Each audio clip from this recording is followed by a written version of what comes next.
Palavra da Verdade, com Hernandes Dias Lopes. Meus irmãos, nós vamos então abrir a Palavra de Deus no Evangelho de Cristo, conforme o relato de Mateus, capítulo 5, verso 4. Está escrito: bem-aventurados os que choram, porque serão consolados. Vamos repetir todos? Bem-aventurados os que choram, porque serão consolados. Amém. Eu quero conversar com você sobre o tema: o choro que deságua em alegria eterna. O choro que deságua em alegria eterna. Nós poderíamos afirmar sem nenhum problema que esta bem-aventurança é o maior paradoxo do cristianismo, porque literalmente seria: felizes os infelizes. Que espécie de tristeza é esta que pode produzir a maior felicidade? A palavra que Jesus usa aqui, bem-aventurados os que choram, para definir a palavra choro, a palavra pantotes, significa lamentar, prantear pelo morto. É o choro do luto, é o choro doído, é o choro profundo, é o choro que não é epidérmico, raso. Aliás, esta palavra, na língua original, na língua grega, é o termo mais forte que o grego tem para descrever dor e sofrimento. Para vocês terem uma ideia, a Septuaginta, que é a tradução do Velho Testamento para a língua grega, usa esta palavra aqui exatamente para definir, lá em Gênesis 37, 34, a dor de Jacó, quando ele recebe o manto de seu filho José rasgado, e na cabeça dele José tinha sido devorado por uma besta fera, e ele rasga a sua roupa, ele se cobre de pó, e ele pranteia por muitos dias seu filho. É essa dor aqui, é essa tristeza aqui, que o texto está querendo nos dizer. Bem-aventurados os que choram, porque serão consolados. Agora, é preciso ficar claro que nem todos os que choram são felizes, e nem todos os que choram serão consolados. Então Jesus não está fazendo uma apologia ao choro, Jesus não está fazendo uma apologia à tristeza, ele está falando de um tipo de choro, e ele está falando de um tipo certo também de consolação. Por que nós choramos hoje?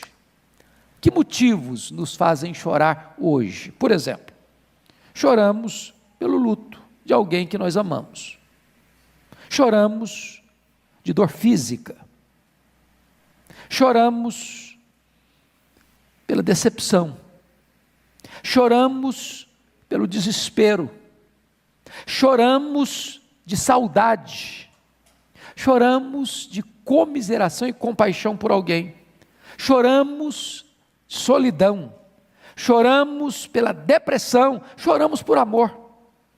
São muitas as causas que nos levam às lágrimas, mas aqui Jesus está tratando de um tipo de choro. Então aqui Jesus faz uma declaração: felizes, bem-aventurados os que choram, e ele faz uma promessa: bem-aventurados os que choram, porque serão consolados. Então vamos tratar desse assunto. Em primeiro lugar, o que é que esse choro não significa? Primeiro, não é um choro carnal. O que significa isso? Tem muita gente que chora a perda de alguma coisa material. Perdeu um bem financeiro, perdeu um objeto, perdeu uma propriedade, perdeu um carro, perdeu algo. Mas nunca chora, por exemplo, pela perda da pureza. Irmãos, todos nós pecamos. A pergunta é: Ficamos tristes, a ponto de chorar, um choro doído, porque pecamos. Choramos no sentido mais profundo da palavra, quando nós ofendemos a santidade de Deus, quando nós entristecemos o Espírito, quando nós apagamos o Espírito, quando nós ultrajamos a graça, quando nós nos endurecemos à operação do Espírito Santo em nosso coração.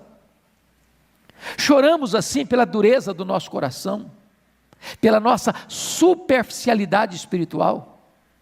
Choramos assim quando nós transgredimos os mandamentos de Deus, quando nós deixamos de usar os meios de graça que Deus estabeleceu para vivermos uma vida piedosa. Essa é a grande questão aqui.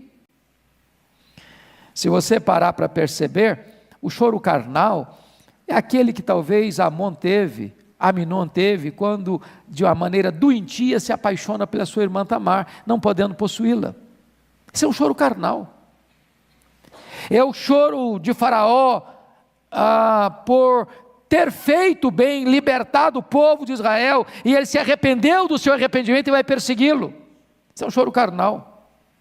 Segundo, o que esse choro não significa? Não é o choro do remorso e do desespero. Pensa comigo em Judas Iscariotes. Ele reconheceu o erro dele? Reconheceu. Ele confessou o pecado dele? Confessou.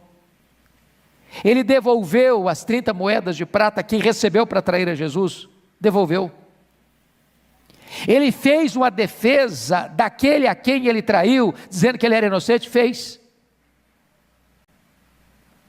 Judas deu muito mais passos do que muitos ainda dão hoje. Mas a tristeza dele não foi, na verdade, uma tristeza plena de arrependimento. Ele chorou muito mais pelas consequências do seu pecado do que chorou pelo seu pecado. Então não é esse tipo de choro. Terceiro, não é o choro de medo das consequências do que eu faço, porque às vezes nós choramos como aquele ladrão que é pego com a mão na botija. Ele chorou, não porque estava roubando, chorou porque a polícia o pegou roubando. Isso não é o choro do arrependimento. Quando você vê Davi sendo confrontado pelo profeta Natã, ele não orou assim, ele não disse assim, o meu pecado está sempre diante de mim, foi o que ele disse. Ele disse, a espada está sempre diante de mim, o juízo de Deus está sempre diante de mim. Ele diz, o meu pecado está sempre diante de mim. Pequei contra Deus, pequei contra ti somente. É esta consciência de que o pecado é maligníssimo, é que nos leva a este choro que desemboca numa consolação eterna. Terceiro, no quarto lugar, não é o choro teatral. Lembra dos fariseus?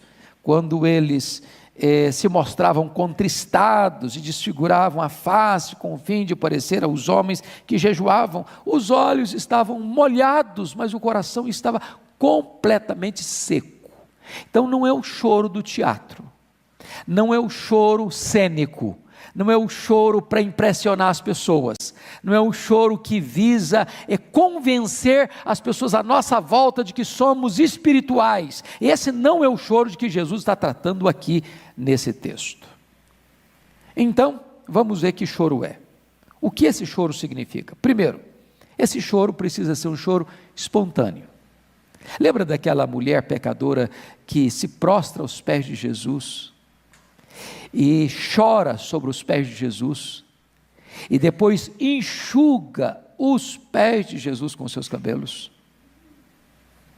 Aquela mulher está ali trazendo à tona, despejando a sua alma. Aquela mulher está ali regando os pés de Jesus com o seu choro, com as suas lágrimas, lágrimas que são resultados de um arrependimento genuíno e verdadeiro, e de um amor profundo ao Senhor Jesus.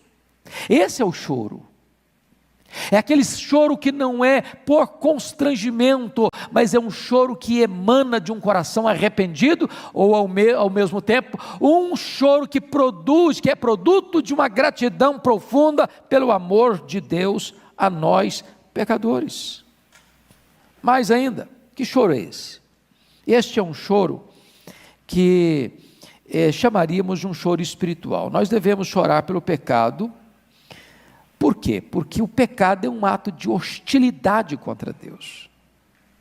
A nossa geração, irmãos, está vivendo uma espécie de anestesiamento espiritual. Nós estamos vivendo uma geração que diz que, bom, mas nada tem nada a ver. Todo mundo faz. Isso é comum, isso é natural. Os tempos mudaram. Isso aí não é problema. Nós já incorporamos isso. E de repente nós vamos criando mecanismos de autoconvencimento de que aquilo que nós estamos fazendo não é pecado mais. Nós já fazemos e não sentimos culpa mais. Nós já praticamos e a dor da consciência não vem mais. Não é porque o pecado não existe, é porque aquela seta que fere lá na consciência já está rumbuda. Já criamos um casco no nosso coração, como o couro de jacaré, e agora não sentimos mais nada.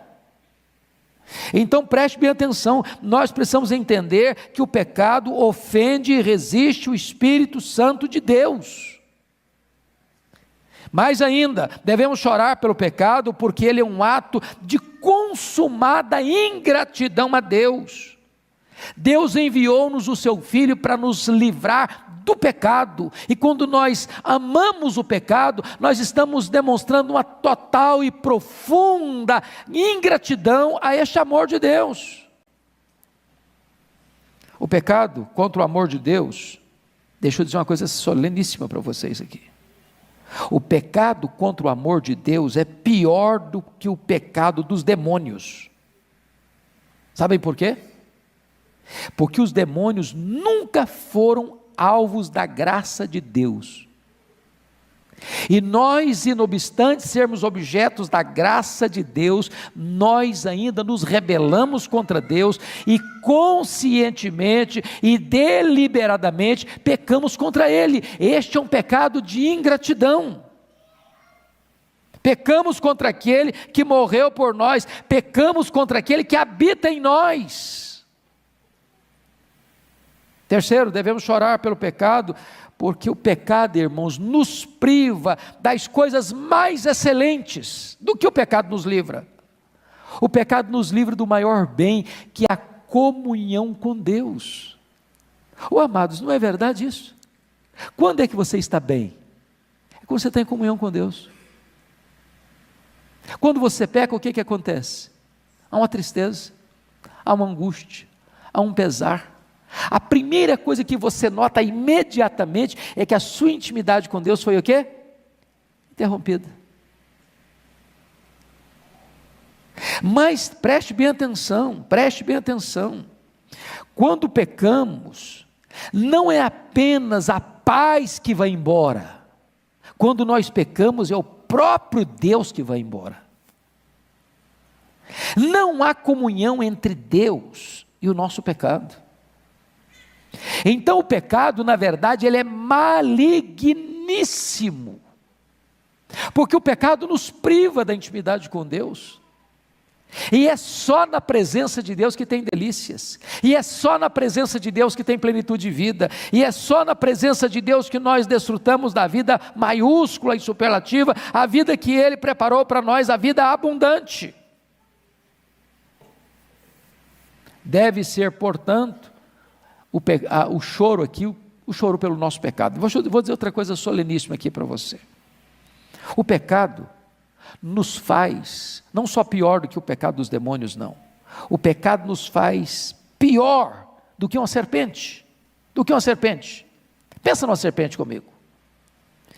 O que a serpente tem dentro dela? Veneno. Quem botou o veneno nela?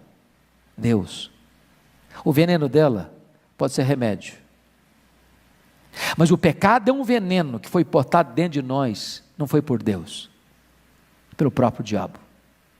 Então preste bem atenção nisso.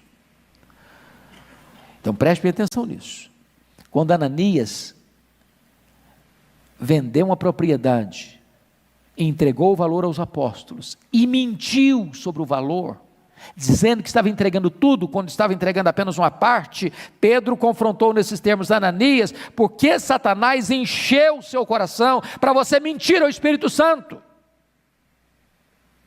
Amados irmãos, o pecado é tão mau, é tão maligníssimo, que ele nos torna piores do que serpentes.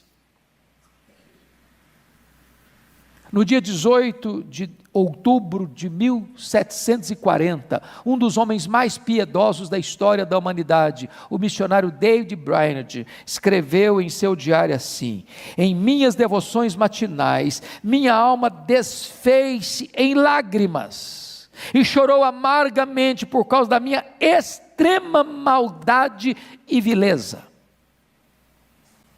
Sabe qual a conclusão que eu chego? A nossa falta de consciência de pecado, ou de convencimento de pecado, não é porque nós não estamos pecando, é porque nós estamos muito longe daquele que é a luz. E quando você se afasta da luz, você não vê nenhuma mácula em você. Quanto mais você se aproxima da luz, mais você tem consciência que é pecador. Quanto mais santo você é, mais você chora pelo seu pecado. Quanto mais perto de Deus você está, mais convencido você é de que você é pecador. Quanto mais intimidade com Deus, mais consciência você tem da vileza do seu coração. Então, na verdade, o que nós precisamos é pedir que Deus nos dê o dom das lágrimas, para que Deus nos perdoe por não chorar pelos nossos pecados. Esse choro pelo pecado, amados irmãos, deve ser um choro de quebrantamento. Sabe por quê? Às vezes um coração duro, insensível, que na linguagem bíblica é também dura cerviz, pescoço duro, que não se inclina, Deus fala e você não escuta, Deus exorta e você não obedece, Deus corrige e você não se acerta, Deus fala de novo e você teima, e Deus torna a falar e você não quer ouvir. É como se fosse chuva em cima de pedra, cai, mas não amolece, cai, mas escorre. É o nosso problema, a falta de consciência do pecado não nos leva ao choro pelo pecado, e a Bíblia nos exorta a não endurecermos o nosso coração. Pior do que isso, algumas pessoas não apenas não choram por causa do pecado, mas se alegram no pecado. Vocês veem isso? Passam pelas ruas de São Paulo, veja os happy hours da vida, veja as boates, veja os bares lotados, veja os redutos onde as pessoas celebram e fazem apologia ao pecado. Elas enaltecem o pecado, elas exaltam o pecado, elas humilham aquilo que é santo, aquilo que é pio, aquilo que é piedoso, aquilo que é honrado, aquilo que é digno, aquilo que é justo, aquilo que é de boa fama, aquilo que tem virtude. As pessoas não apenas não abominam o pecado, mas as pessoas aplaudem o pecado, elas glorificam o pecado. Como é que deveria ser esse choro pelo pecado? Nós deveríamos chorar primeiramente por nós mesmos. E é uma pergunta que eu faço a você hoje: qual foi a última vez que você chorou pelo seu pecado? Qual foi a última vez que você teve plena consciência que você de fato é um pecador, que isso não é apenas uma nomenclatura teológica? Qual foi a última vez que você registrou num diário, como aquele homem impiedoso, David Brainerd, registrou: eu estou espantado com a vileza do meu coração? Deixa eu perguntar uma coisa para você: você já ficou escandalizado com você mesmo?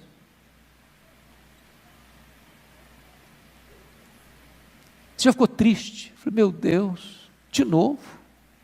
Outra vez? Eu que já fui perdoado, eu que já fui lavado,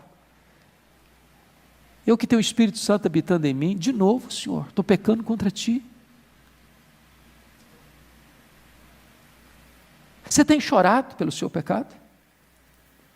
Mas a Bíblia nos ensina a dar um passo além, não só a chorar pelo seu pecado, mas também chorar pelo pecado dos outros.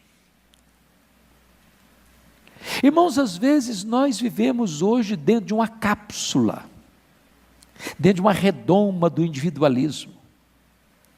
Nós vivemos hoje a realidade do egoísmo crônico, onde eu vivo a minha vida e não quero nem saber da vida dos outros. Eu não choro pelo pecado do outro, eu não me entristeço pelo pecado do outro, eu não me envolvo com o outro no sentido de socorrê-lo, de ajudá-lo, de confrontá-lo, de tratar com ele, para que ele se volte para Deus. Quando eu leio as Escrituras, notem comigo isso, Davi chorava, torrentes de água nascem dos meus olhos, porque os homens não guardam a tua lei. Jeremias chorou a condição terrível de Jerusalém sendo destruída. Jesus chorou ao entrar na cidade de Jerusalém. Paulo diz, pois muitos andam entre nós, e agora vos digo até chorando, que são inimigos da cruz de Cristo. Como nós não deveríamos chorar, irmãos, pelas blasfêmias que são cometidas neste país, pela afronta ao Deus Todo-Poderoso, pela substituição do Deus único, vive verdadeiro santo, santo, santo, por ídolos abomináveis. O nosso coração está seco demais, os nossos olhos estão enxutos demais, e Jesus está nos ensinando, bem-aventurados os que choram, porque serão consolados. Quais deveriam ser os motivos que nos levam às lágrimas? Primeiro, o choro pelo pecado é o melhor uso das lágrimas. Se você e eu chorarmos apenas pelos dramas da vida ou as perdas de coisas, nós estaremos desperdiçando as nossas lágrimas. Isso é chuva sobre a rocha. Segundo, o choro pelo pecado é uma evidência da graça de Deus. Assim como, de uma forma natural, quando uma criança nasce, o sinal de que ela nasceu com saúde é que ela chora. O sinal de um novo nascimento é o choro pelo pecado. Se nós não virmos isso na igreja, irmãos, choro pelo pecado, está faltando talvez novo nascimento. A pergunta que eu faço a você, qual foi a última vez que você viu alguém chorando na igreja? Não chorando porque está com raiva, não chorando porque está magoado, não chorando porque está irritado com alguma coisa, mas chorando de convicção de pecado. Terceiro, o choro pelo pecado é precioso. Sabe o que a Bíblia fala de Jacó? E é interessante o pastor Arival falando que vamos estudar os profetas menores. O profeta Oséias traz uma informação sobre Jacó que o livro de Gênesis não traz. Está lá em Oséias 12:4, Jacó orou e chorou e prevaleceu com Deus e com os homens. Quando Jacó se agarra ao anjo do Senhor, que era o próprio Senhor lá no Val do Jaboque, ele diz, eu não te deixarei ir se tu não me abençoares. A Bíblia diz que esta súplica e esta oração foi com pranto, foi com choro, foi com o coração quebrantado. É aquele momento em que você diz, agora não dá mais. Por quê? Porque Deus havia feito uma pergunta para ele, como é que você chama? Qual é o seu nome? E ele, lá 20 anos atrás, o pai dele havia feito essa pergunta para ele, quem é você? Eu sou Esaú. Ele mentiu sobre a sua identidade. Agora o Senhor está perguntando, mas qual é o seu nome? Será que você vai continuar mentindo? Será que você vai continuar trapaceando? Será que você vai continuar enganando? Será que você vai continuar com a máscara? Será que você vai continuar fingindo quem é você? E ele respondeu, não, eu sou Jacó. Não, eu sou enganador mesmo, essa é a minha identidade. Ali houve quebrantamento, ali houve arrependimento, e quando há arrependimento, há salvação, há perdão, há nova vida. Louvado seja Deus. Mas amados, A Bíblia diz que o choro pelo pecado traz alegria. Louvado seja Deus. Bem-aventurados os que choram, porque serão consolados. Consolados. Consolados. Quando você chora agora pelo seu pecado, você é prevenido para não chorar o choro no inferno, porque lá no inferno vai ter choro, vai ter ranger de dentes, mas lá não vai ter consolo. Lá não vai ter consolo. Lá não vai ter consolo. Agora, bem-aventurados vós, por causa do choro. Não o choro carnal, não o choro por causa de coisas, não o choro da raiva, não o choro do remorso, não o choro da ira, não o choro da vingança, não o choro da decepção, não o choro da depressão, mas o choro do convencimento do pecado, porque no momento que você chora pelo seu pecado, no momento que você se arrepende do seu pecado, no momento que você se debulha na presença de Deus com o coração rasgado e quebrantado, conforme diz o profeta Joel, não rasgue a sua roupa não, não faça um teatro não apresente uma espiritualidade cênica não, rasgue o seu coração, se derrame na presença de Deus, porque quando você se derrama na presença de Deus em choro pelo pecado, aí Deus perdoa, aí Deus reveste com o poder do Espírito Santo.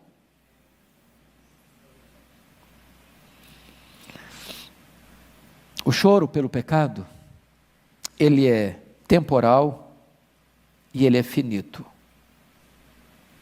O choro pode durar até uma noite inteira, mas a alegria é pela manhã. Para onde nós estamos indo, Deus vai enxugar dos nossos olhos toda lágrima. A hora de chorar é agora. Chorar pelos nossos pecados. E eu quero concluir com o último ponto.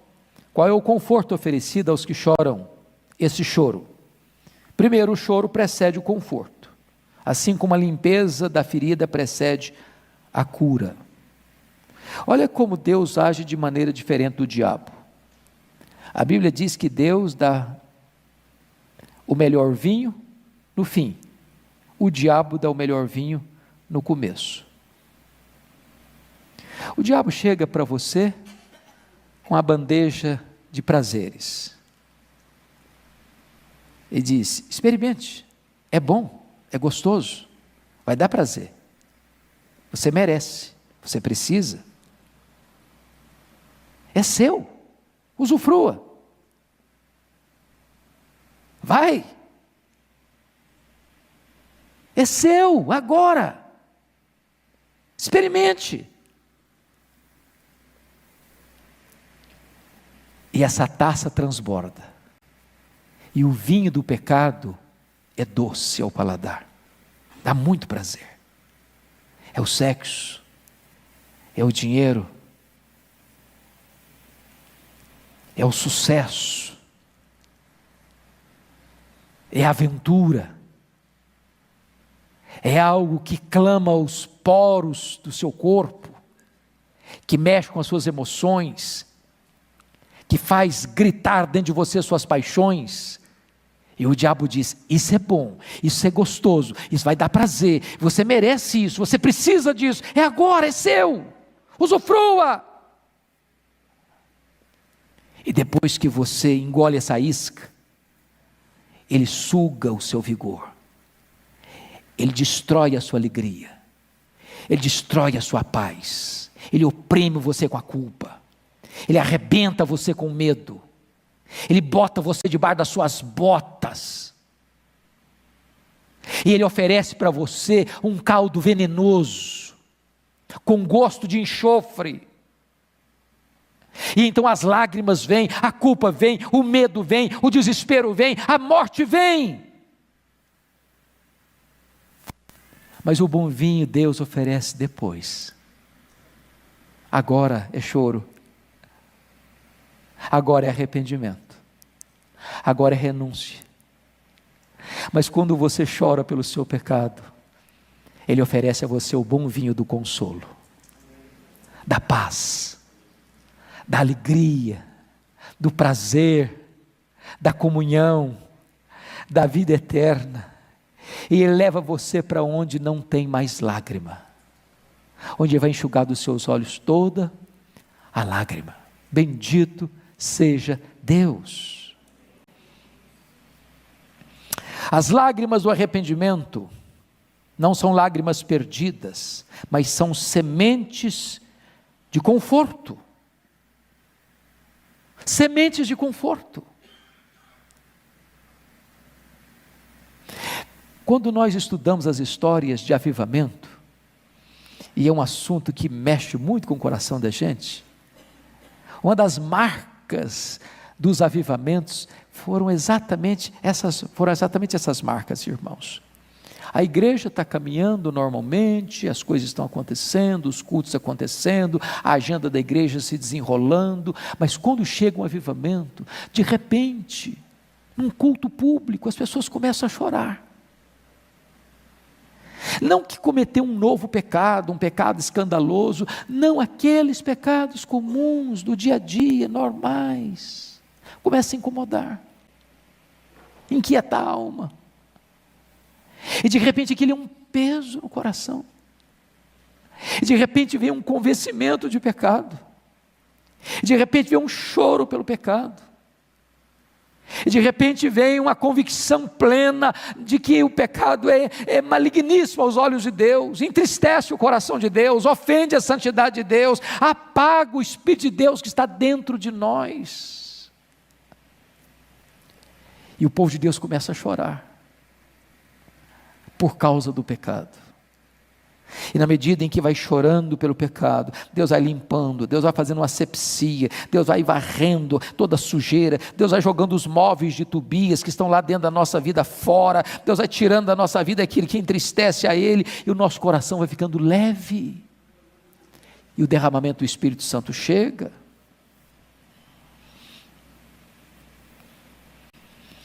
Amados irmãos, eu gostaria que nós pensássemos finalmente que a promessa de Jesus é essa: bem-aventurados os que choram, porque serão consolados. Consolados aqui, com a consciência do perdão, mas consolados supremamente no céu, para onde nós iremos, onde nós estaremos para sempre com Ele, no melhor lugar, com as melhores companhias, com a melhor música, numa comunhão tão grande que nunca vai acabar. E eu só queria que você pensasse comigo neste versículo da Bíblia de João 17:3. E a vida eterna é esta: conhecer a Deus e a Jesus Cristo, a quem enviaste. Deus é eterno, é infinito, é imenso, é imutável. Deus é inesgotável em seu ser. Deus é puro, límpido, santo, Ele é luz. E nós vamos conhecê-lo no sentido de comunhão, de intimidade com Ele, de deleite nele, de prazer nele. Como disse segunda-feira passada, o cristianismo é a religião da felicidade. Eu, durante muitos anos, pastor Arival, escutei na igreja a seguinte frase: o propósito de Deus na nossa vida não é sermos felizes, é sermos santos. Esse negócio nunca desceu direito. Não desceu direito. Eu entendo que o propósito de Deus para nós é sermos santos. Sede santos porque eu sou santo. Mas eu nunca entendi direito esse negócio que o projeto de Deus para a nossa vida não é sermos felizes. Fui estudar um pouco mais.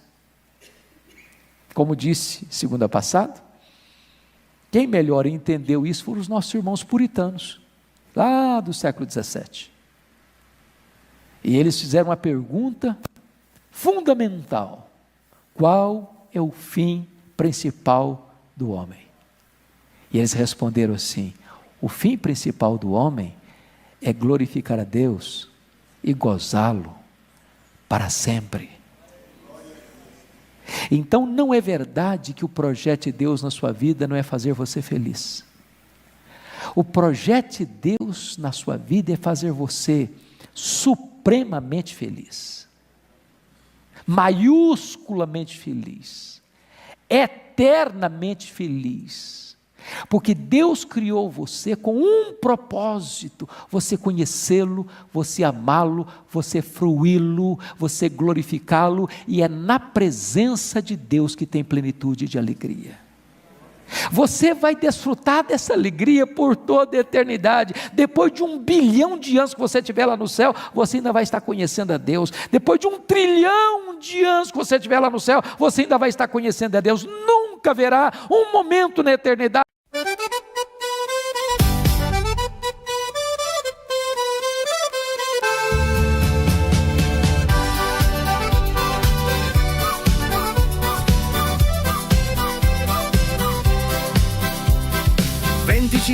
Gradi a febbraio, c'è chi dice giorno perfetto per andare al mare, ma noi ci abbiamo un'altra idea, ce ne stiamo a casa. Alle 8:15 parte la spedizione, da San Vito dei Normanni direzione San Michele. Un uomo con la coppola grida: è tutto chiuso, oggi non si lavora. Che confusione, siamo in 20. Che confusione, voglio la parmigiana. Dove il vino? Che confusione, a chi tocca apparecchiare. Non ci sono più forchette, non ci sono più piatti, non c'è più spazio nel frigorifero, non ci sono più sedie, non ci sono più bicchieri, non ci sono più coltelli, non ci sono più cucchiai, non c'è più spazio nel frigorifero, non ci sono più sedie, non ci sono più bicchieri. Che confusione, siamo in 20. Che confusione, voglio la parmigiana. Dove il vino? Che confusione, a chi tocca apparecchiare.